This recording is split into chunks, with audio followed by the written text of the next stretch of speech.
무엇이 옳으냐 옳지 않느냐는 내 생각이 아니에요. 이거 맨날 뭐 내 생각에는 뭐 이러면 이제 끝장난 거예요. 그 사람은 무엇에 의하면, 성경에 의하면, 성경의 표준을 따르면, 성경대로 뭐 이렇게 돼야지. 내 생각에는 뭐 이러면 이건 해결이 안 돼. 왜냐하면 100사람이면 100사람 다 뭐가 달라요?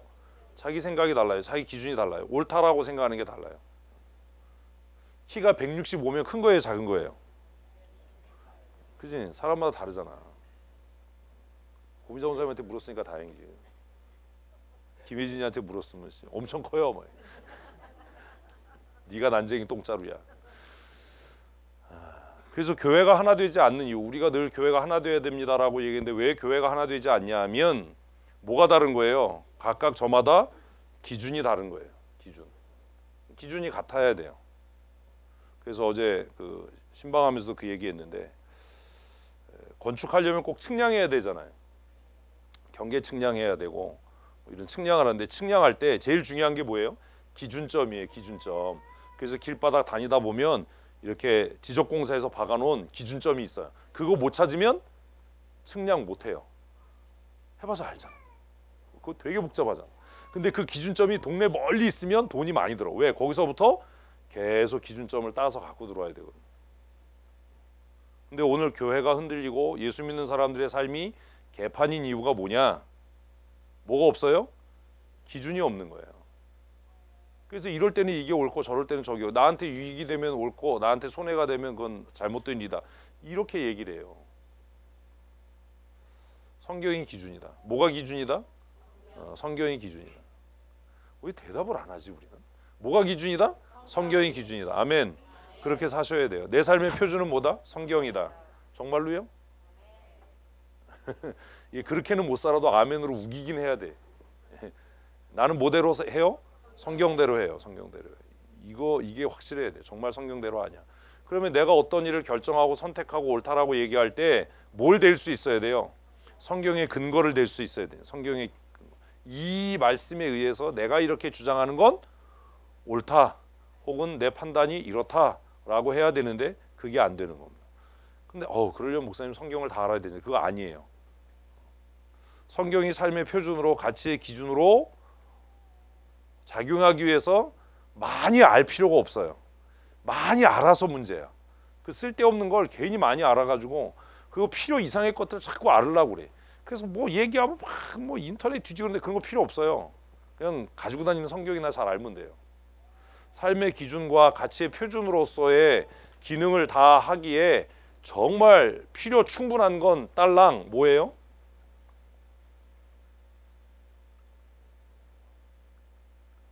율법서예요. 꼴랑 5개. 시작. 창세기, 출애굽기, 레위기, 민수기, 신명기. 이걸 또 창출레미신 하냐? 아유 씨. 그런 거 이렇게 잘 들리지. 아우. 정말 감사해야 돼. 소리 안 나는 총이 없다는 걸. 소리 안 나는 총이 있으면 그냥. 다시 시작. 창세기, 출애굽기, 레위기, 민수기, 신명기. 우리는 이 5권을 율법서라고 해요. 토라라고 합니다. 토르가 아니고 토라. 그런데 이 5권 중에 사건에 대한 이야기, 족보 이런 거 다 빼면 그 내용은 얼마 안 돼요. 근데 그 꼴랑 얼마 안 되는 걸 이해를 못하고 해석을 못해서 맨날 뻘짓하는 거예요. 상황을 딱 맞닥뜨리면 맨날 이걸 어떻게 해야 되지? 이게 뭐지? 이러다가 끝나는 거예요. 이 얘기를 왜 하냐면 이제 우리가 4월부터 큐티를 출애굽기를 합니다. 출애굽기가 굉장히 중요합니다. 이렇게 얘기하면서도 양심이 왜 아프지? 맨날 성경 맨날 중요하대. 씨. 사실 그런 거잖아요. 창세기 전체에서 우리가 삶의 원리로 삼아야 될 내용은 오해하지 말고 들으세요. 별로 없어요. 창세기 전체 창세기가 율법서에 들어간 이유가 뭐겠어요?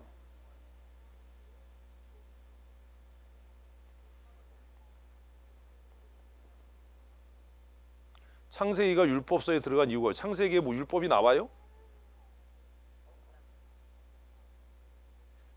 창세기에선 기억할 거 얼마 안 돼요. 아, 이름 진짜 이게 배신인데. 창세기에서 기억할 거 얼마 안 돼요. 창세기에서 기억해야 되는 게 뭐예요? 첫째는 창조예요. 아, 이분들이 진짜 창조. 하나님이 주인이다. 하나님이 대빵이다. 다 하나님 맘대로다. 이거죠, 창조. 그 다음에 두 번째로 기억해야 될 게 뭐예요? 타락이겠죠. 뭘? 범죄. 인간 싹 다 죽었다. 어? 그지요? 창세기에서 기억할 거 이거 제일 중요한 거 이거 두 개예요. 창세기에서 기억해야 될 게 뭐예요? 아씨, 언약은 다 성경 전체가 언약이지. 아까 내가 못 들은 척 해줬으면 그냥 가만히 있지. 계속 얘기해서 혼나려고 그래. 자꾸 방언하게 하지 마. 나를 성질 더러운 사람 만들지 마. 자꾸. 아까 내가 그래가지고 내가 못 들은 척 했는데 저 못 들은 줄 알고 계속 그래. 아까 조금 아까 뭐 근데 언약 그래서 내가 한번 봐준다. 그래서 못 들은 척 하는데 계속 있어. 언약. 자꾸 나를 시험하지 마. 내가 3번까지는 참어. 내가 3번 넘으면 내 더러운 성질을 보게 될 거야. 창세기에서 우리가 기억해야 될 게 뭐예요? 세 번째가 무슨 복주심이야. 할래. 아유 진짜 그냥 나는 한 번 했는데 왜 화내요? 이미 3번이 넘었어. 말하지 뭐 네 손해지 뭐 내 손해냐. 할래. 그 다음에 창세기에서 중요한 언약이 있나요? 없어요. 다 사람 이야기야. 그래서 창세기는 하나님께서 맺으신 이 할례 언약에 의해서 퍼져나가는 하나님의 백성이에요. 그래서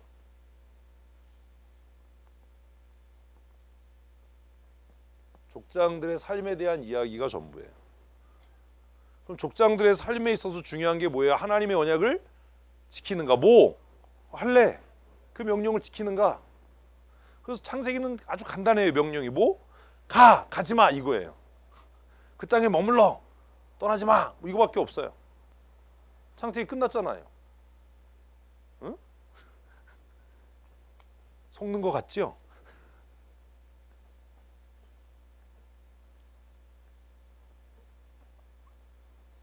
출애굽기가 문제예요. 이제 여기서부터가 복잡해져요. 그러니까 창세기는 별로 어렵지 않아요. 하나님께서 할례를 맺으신 사람이 누구죠? 아브라함이죠. 아브라함. 그 아브라함과 언약을 맺으셨어요. 무슨 언약을 맺었어요? 내 후손이 애굽으로 갈 거고 애굽에서 4대 만에 돌아올 거야. 그죠? 그리고 사실 나머지 족장들의 이야기는 애굽으로 가기 위한 준비에 불과해요. 애굽으로 가기 위한 준비. 그래서 요셉이 먼저 어디로 가고 애굽으로 가고 나머지들이 가족을 이루어서 우리가 아는 것처럼 70명이 애굽으로 가는 거예요. 근데 그 왜 가게 되냐? 아브라함과 맺은 언약 때문에 간 거예요. 그럼 이것만 이해하면 이제 창세기 끝나는 거예요. 아, 창세기 하나님이 창조했어. 아담과 하와가 타락했어. 그리고 타락한 백성 중에 하나님이 아브라함을 부르고 택하셨어. 그와 언약을 맺었어. 그리고 언약의 그 예표로 상징으로 할례를 명령하셨고, 그리고 내 후손이 애굽에 팔려갈 거야. 4대 만에 돌아올 거야. 그거예요. 끝. 그리고 출애굽기에 와서 하나님께서 아브라함과 맺은 언약을 기억하셔서 이제 그 언약을 이루어 가는 거예요. 그래서 이스라엘 백성들이 누구를 통해서? 모세를 통해서 광야로 나가는 거죠. 그래서 이 광야에서 무수히 많은 언약들이 세워져요. 사실 광야에서는 뭐가 필요 없어요? 언약이 필요 없어요. 광야는 필요 없어요. 광야에서 무슨 언약이 필요해요? 근데 광야에서 언약을 하나님께서 계속해서 맺으시고 언약을 구체화한 목적은 뭐예요? 광야 자체가 목적이 아니라 아브라함과 약속한 가나안. 가나안이 뭐지요? 농군학교. 안식이에요. 그 안식에 들어가려면, 하나님이 약속한 그 안식에 들어가려면 이런 것들이 필요해. 그래서 광야에서 맺은 모든 언약은 광야에서 지키라는 게 아니에요. 어디에 들어가면 가나안에 들어가면 그 안식의 땅에 들어가면. 그런데 히브리서에서 와서 뭐라고 이야기하냐면 가나안에 들어갔는데 가나안에 진짜 안식이 없더라. 그래서 우리는 영원한 안식을 바라보고 산다. 그 영원한 안식을 바라보고 사는 사람들은 이미 가나안에 들어온 백성들이 광야에서 맺은 언약을 지키면서 살아야만 했던 것처럼 영원한 안식을 바라보는 하나님의 백성들은 그 언약을 지키며 살아야 한다. 이게 히브리서의 해석이에요. 그러니까 모든 언약의 시작은 신명기가 아니라 어디서부터예요? 출애굽기부터예요. 출애굽기부터. 그래서 출애굽기 큐티를 잘 하시라라는 말씀을 드리려고 지금 이렇게 이야기하는 겁니다. 그래서 출애굽기를 묵상하면서 언약을 이해해야 하고, 그리고 중요한 것은 언약의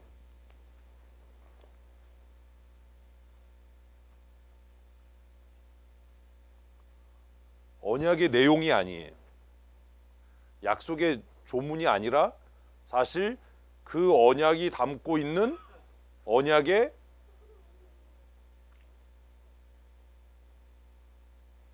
가치와 정신이에요.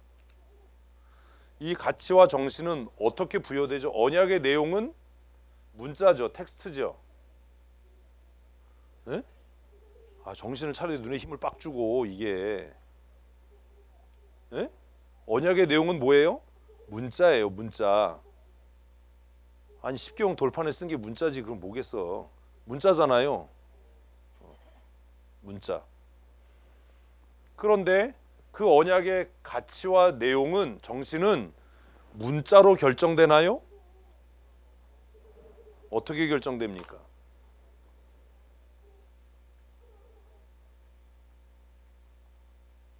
생각을 자꾸 하셔야 돼요. 머리를 자꾸 써야 돼. 이게 치매에 안 걸리는 방법이에요. 치매 안 걸리는 여러 가지 방법이 있어요. 고스톱을 친다든지. 예?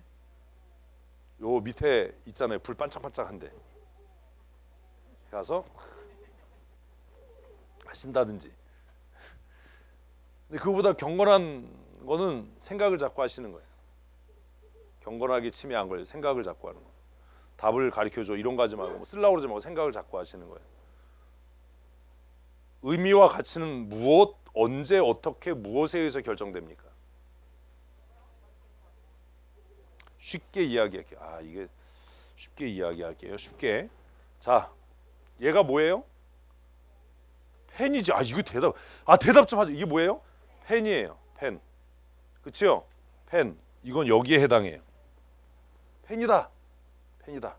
그런데 이 펜의 가치는 언제? 그치, 사용될 때 그 가치와 이 펜을 만든 사람의 정신이 구현되는 거예요. 이 펜 만든 사람 상 줘야 돼. 왜 상 줘야 되냐 하면 펜이 또 이런 게 있어요. 똑같은 펜인데 이렇게 생긴 펜이 있어요.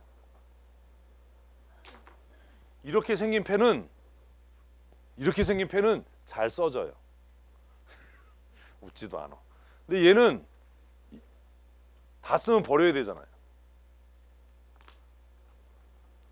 얘는 지금 이 칠판이 하도 좋아서 그런데 지우면 칠판이 까매져요.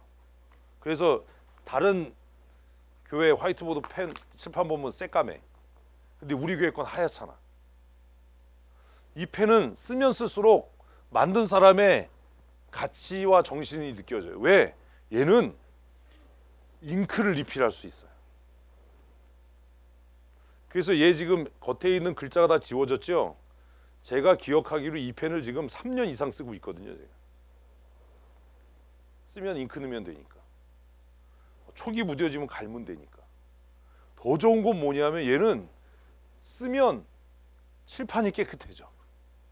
그래서 우리 교회 칠판은 까만 자국이 없는 거야. 다른 데 화이트보드는 쓰고 나면 까만데. 그래서 이 펜의 가치는 언제요? 사용될 때예요. 우리가 왜 신앙생활을 그지같이 하고 실패하냐 하면 성경은 아는데 뭐 하지 않는 거예요? 사용하지 않는 거예요. 망치 허리에 끼고 있다고 못이 바가지냐고.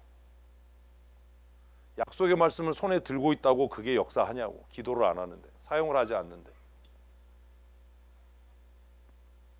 출애굽기에 있는 율법의 내용을 외우는 게 무슨 의미가 있냐. 10계명, 1계명이 뭐냐, 가로에 들어갈 말을 써라, 이거 하는 게 무슨 의미가 있냐.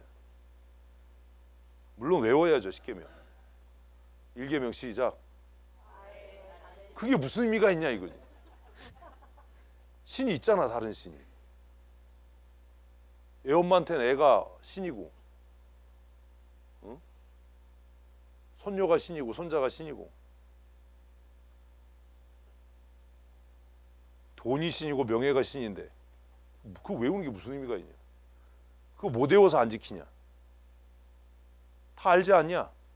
내 가족이 신인데. 아, 목사님 오늘 예배 우리 애들이 와서 못 나갈 것 같아요. 야, 그 예배 하나님 오셔. 이단 같아. 개뿔 오긴 하나님이 어디 와. 정말 하나님 외에 다른 신이 우리에게 없냐 이거. 이계명 시작. 이제 못하겠지. 또 한마디 할까봐. 우상을 만들지 말고 절하지 마라 잖아요. 아유, 우리 뭐 사회적으로 누구 높은 사람 보면 막 허리가 꺾어지도록 뭐 인사를 하는데,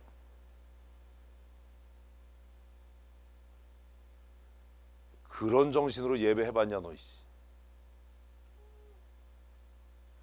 응? 그렇잖아요.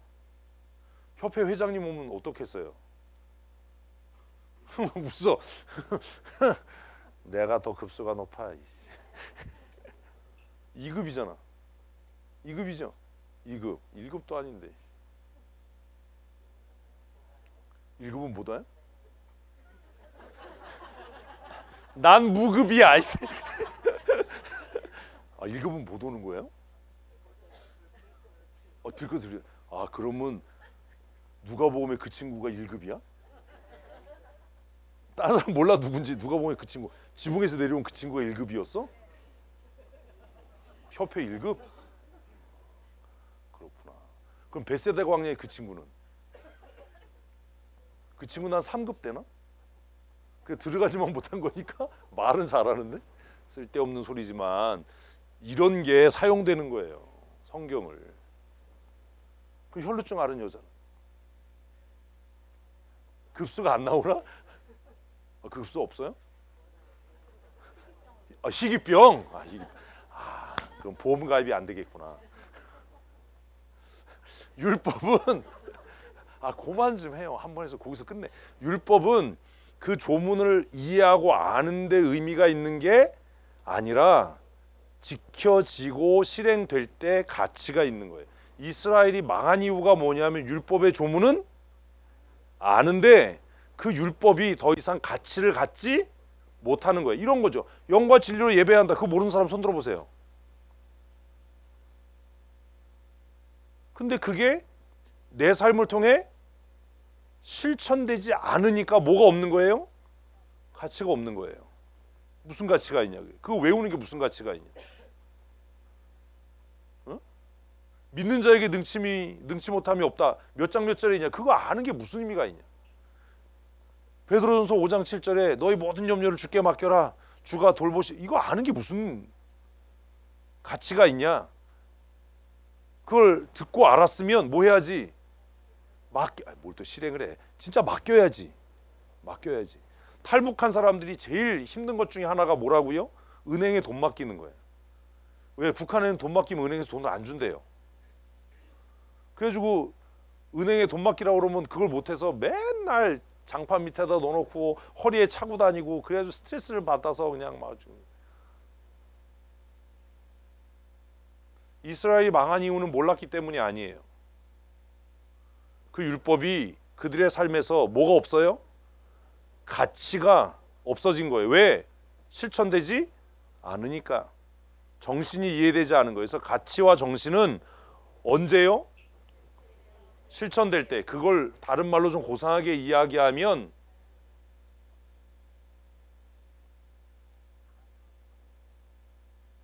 상황 속에서요.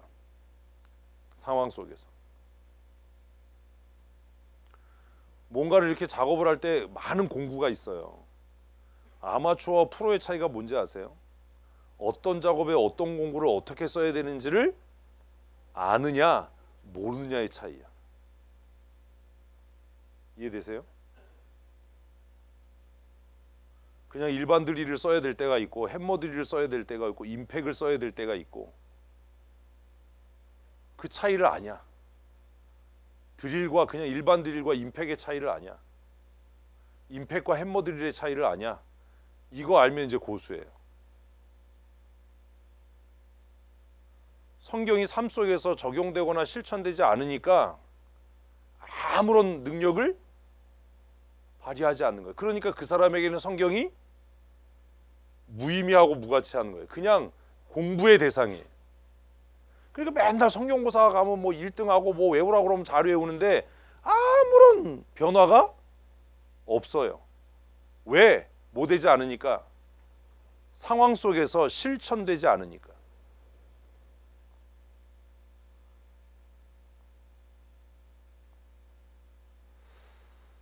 요즘에 나오는 신형 소총에는 점사 기능이 없어요. 이렇게 괜히 얘기했다. 죄송합니다. 총 잘 모르시죠?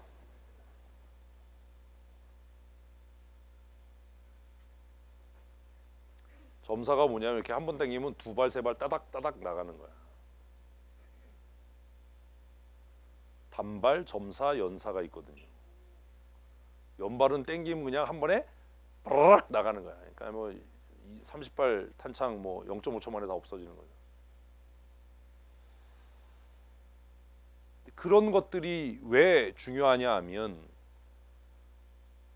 총기도 실전에서 사용해봐야 아 이런 기능이 필요 없구나, 필요 있구나 결정되는 거 아닙니까? 성경이 삶에서 실천 안 되니까 뭐가 필요한지 왜 있어야 되는지를 모르는 거예요. 맨날 외워서 성경 시험만 보려고 대답만 하려고 그러지. 답만 찾으려고 그러지. 이스라엘이 망한 이유가 이것 때문이에요. 알기는 아는데 실천은 안 하는 거죠. 어디 속에서? 상황 속에서. 그래서 우리가 성경을 공부할 때 언약의 내용인 텍스트와 그가 처해 있는 컨텍스트를 이해해야 돼요. 상황이라는 거죠. 교회가 성장하고 부흥할 때도 하나님의 말씀인 무엇과 텍스트와 본문과 본문 그리고 그 교회가 처해 있는 상황, 컨텍스트에 대한 이해가 없으면 교회는 부흥할 수 없어요. 하나님의 말씀이 진리가 아니기 때문이 아니에요. 종이 자르는 가위로는 함석을 못 잘라요.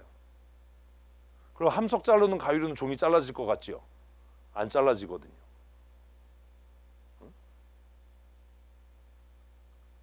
이해 안 되면 안 되는데. 그래서 무엇도 중요하고 하나님의 말씀 텍스트도 중요하고 기록된 텍스트도 중요하고 무엇도 중요하다? 우리가 처해 있는 상황도 중요하다. 컨텍스트도 중요하다.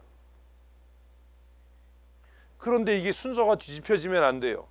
컨텍스트를 먼저 이해하기 시작하면 하나님의 말씀을 변형시켜요. 네? 뭘 먼저 알아야 돼요? 약속의 말씀 텍스트를 먼저 이해해야 돼요. 그리고 그 말씀으로 그 텍스트로 내가 처해 있는 상황 컨텍스트를 이해하고 조명하고 해석해야 돼요. 그래서 성경 해석이 필요한 거예요.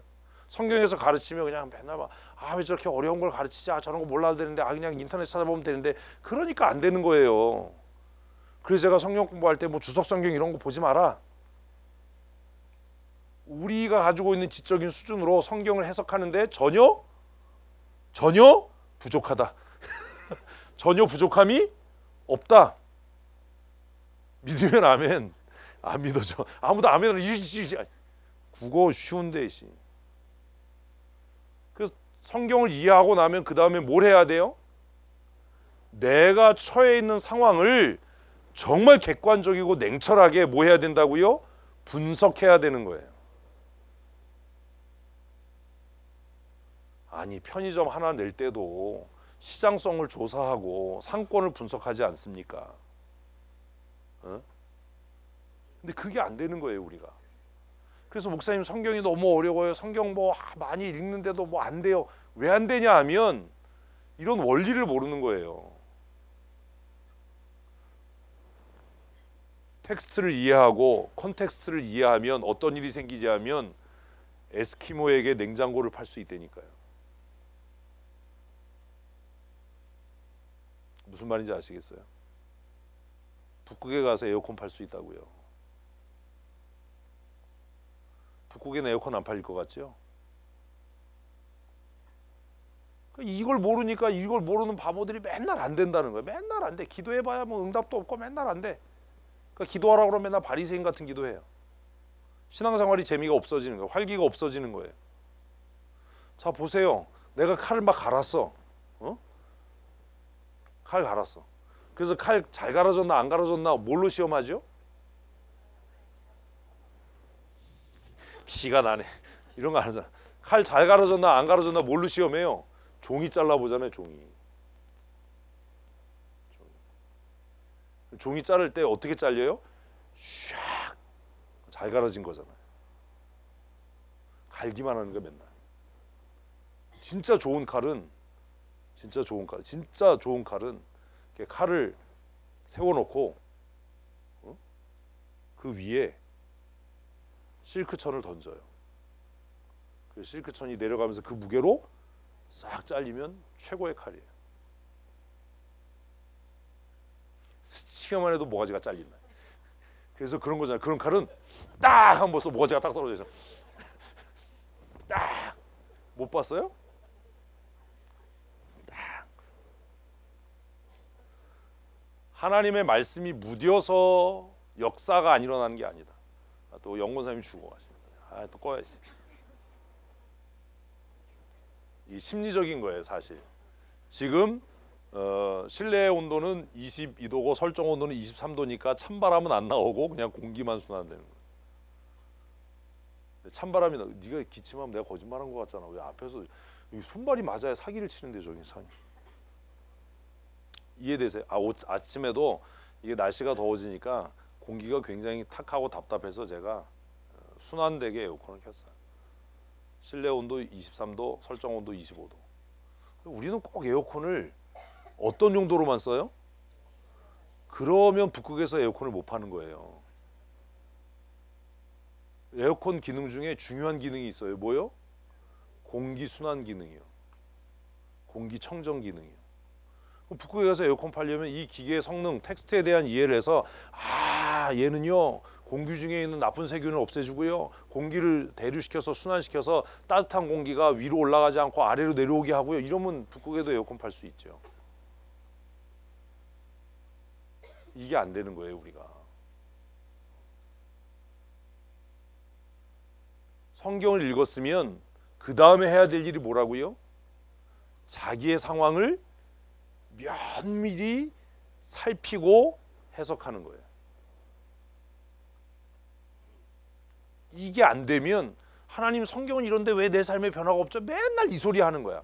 그게 한 5년 지나면 이제 성경을 안 믿어요. 성경을 안 믿는데 그동안 교회 나왔던 관성이 있으니까 교회는 안 떠나요. 그리고 남들 보는 눈이 있으니까 기도는 계속해. 그런데 기도하면서도 뭐는 없어요? 응답에 대한 기대가 없어요. 아주 살아있는 송장으로 사는 거예요. 진짜 바리새인으로 사는 거예요. 기도시키면 기도 잘해요. 삶은 안 변해요. 태도도 안 변해요. 한 번 하는 건 실수지만 두 번, 세 번 계속하면 실력이고 그 사람의 태도예요. 그건 실수가 아니에요. 시간이 지나가고 세월이 갈수록 더 깊어지고, 그죠? 하다못해 뭐도, 간장도, 된장도, 고추장도 시간이 지나가면 맛이 깊어지고 중후해지고 무거워지는데 왜 신앙생활이 시간이 가는데 가벼워지고 천박해지냐? 왜 그러냐? 왜 나이 들어가는데 자연의 모든 것들은 시간이 지나면 무게를 더해가고 중후함을 더해가는데, 그래서 우리가 소위 말하는 진국이 돼가는데 왜 사람은 시간이 갈수록 초라해지고 천박해지고 그냥 천덕꾸러기가 돼가냐? 그 인생이 익어가는 게 아니라 부패해가고 있기 때문이에요. 익어가는 것과 부패해가는 것의 차이가 뭐냐? 도대체 무슨 차이가 있는 거냐? 이해되셨어요? 무슨 차이가 있다고요? 첫째는 하나님의 말씀에 대한 이해가 없는 거예요. 그냥 교회 안에 계속 교회만 왔다 갔다 하는데 그냥 인본적이고 세속적으로 계속 사는 거야. 더 나쁜 거야, 교회 밖에 있는 사람보다 이게. 그리고 두 번째는 자기의 삶을 냉정하고 냉철하게 분석하지 않는 거예요. 제가 여러 번 얘기했잖아요. 제가 우리나라 나이로 이제 58이에요. 그러면 내 인생을 뭐 해야 돼요? 분석하고 또 살펴서 지금 나이에는 내가 무엇을 해야 할 때이냐, 어떻게 행동해야 우아할 거냐, 어떻게 옷을 입어야 품위가 있어질 거냐. 제가 어느 날 이 나이에 머리를 막 펑크적처럼 막 빨전업적 파남보로 막 염색하고 막 여기다 이따만한 반지를 여기다 해골 반지 끼고 막 체인을 걸고 이러고 나타나면 세상에 이런 일이 나오겠지. 세상에 이런, 저 정신 나간 목사 그럴 거 아니에요. 제가 58인데 뭐 와가지고 예배 시간에 자, 다 같이 손 들고 와 하고 부르는 사람들이 미쳤나 보다 뭐 이럴 거 아니에요. 근데 20대 목사가 그러면 아, 보기 좋아, 야 정말 활력이 있어 뭐 이럴 거 아니에요. 아닌가? 그럴 거잖아요. 중요한 건 자신의 삶, 자신의 상황에 대한 뭐가 있어야 된다고요? 면밀한 관찰과 해석이 있어야 돼요. 그래야 옛날 타령 안 하고 추하지 않게 늙어갈 수 있어요. 우리는 출애굽기 2장에서 이미 하나님의 약속을 굳게 신뢰하고 자신이 처해 있는 상황을 면밀하게 해석해서 정말 주도 면밀하게 상황을 극복해 나갔던 한 여자를 봤어요. 누구요? 모세 엄마. 모든 여자들이 낙심하고 불평하고 아, 재수없게 아들 낳네, 이래서 나일강에 갖다 버리고 이랬던 때에 하나님께서 이 민족을 버리지 않을 거다. 하나님께서 하나님의 택한 백성의 이 신음소리를 잊지 않으실 거다. 그리고 하나님께서 이 민족을 기억하실 때 이 아이를 통해 역사하셨으면 좋겠다. 공주가 어떤 날 몇 시에 목욕하러 나오는지를 얼마나 주도면밀하게 관찰했겠어요. 사실 공주가 나일강가에 나와서 목욕하는 건 뭐에 해당할 거예요? 비밀이겠죠. 우리 그런 생각 안 해요. 성경 읽으면서 얼마나 우리가 한심하게 성경 읽냐 하면,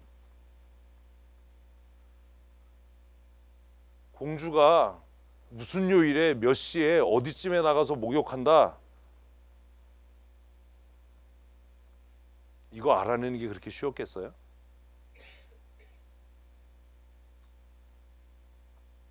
그죠? 근데 그 어려운 일을 해내요. 왜 해낼 수 있어요? 하나님의 약속을 신뢰하니까.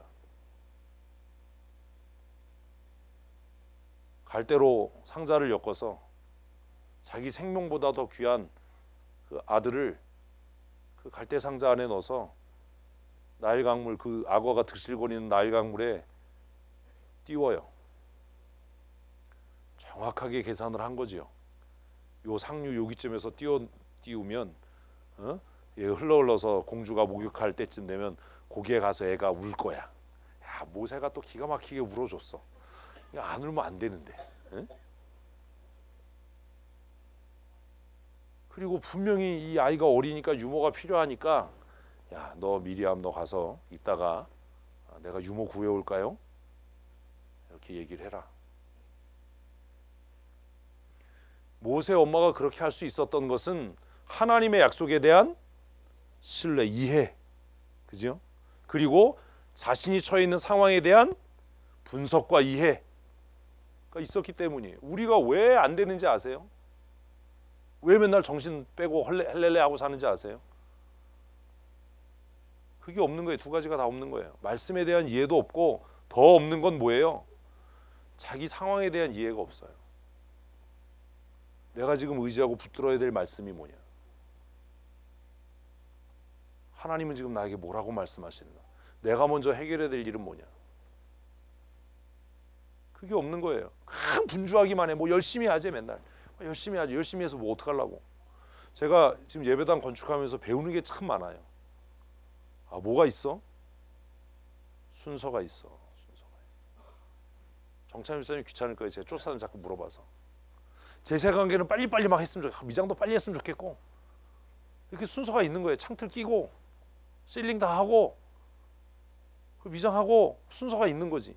제 마음 같아서는 빨리 페인트 칠하고 막 그냥 빨리 그냥 마무리하고 싶고, 그냥 막 빨리 문짝도 빨리 달고 싶고. 그게 아니더라고요. 뭐가 있어? 순서가 있어. 자, 예배당을 하나 건물을 하나 짓는데도 순서가 있어요. 내 삶에도 뭐가 있어요? 순서가 있어요. 누구만 몰라요? 나만 몰라요. 왜 하나님이 역사 안 해요? 앞에 공정이 안 끝난 거야. 매일 창틀 언제 끼워요? 밑에 예배당 바닥에 기포 시멘트 언제 쳐요? 그거 왜 안 돼요? 먼저 진행돼야 될 공정이 진행이 안 된 거야. 왜 하나님이 나를 통해서 역사 안 해요? 왜 하나님 내 기도에 응답 안 해요? 뭐라고요? 네가 아직 찬송 못했어. 준비가 안 됐어. 그 공정의 일을 준비가 안 됐어. 저는 페인트 빨리 칠하고 싶어서 페인트 칠하는 기계를 사놓고 기다리는 거예요. 야, 빨리 그냥 확 칠해버렸으면 좋겠어. 근데 이게 안 돼요. 왜 안 돼요? 순서가 안 된 거예요. 그거 하면 다른 공정이 복잡해지는 거예요. 우리 인생도 그런 거잖아요. 왜 못 쓰여져요? 왜 복 받지 못해요? 우리는 맨날 뭐 건강하게 해주세요, 복 받게 해주세요, 뭐 우리 자녀들이 예수 잘 믿게 해주세요. 그게